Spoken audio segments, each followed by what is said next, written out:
Radcliffe Hall. The Well of Loneliness. The Well of Loneliness. The Well of Loneliness. The Well of Loneliness. The Well of Loneliness was kind of the entree to lesbian literature for so many people.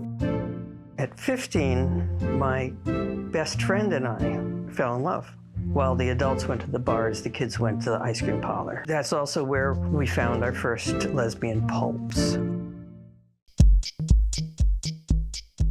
You could take a book home and under the covers at night with a flashlight or something, you could enter a world. It was not a friendly time, and we all hid behind pseudonyms of one kind or another. The acquisitions editor said, "Your character is black, a lesbian, and a vampire. That's too confusing."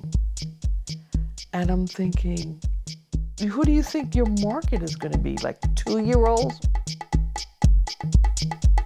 Heather has 2 mommies, 2 roommates, Mama Jane and Mama Kate. Nice and cute. Mama Jane has a No Nukes sweatshirt on.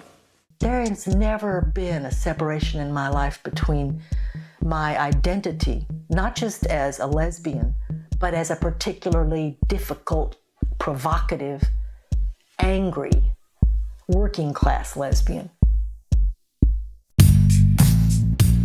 I was a feminist and still am, and the anti-porn movement had gotten cranked up. I wanted to write about a different kind of feminism, a feminism that was sex positive.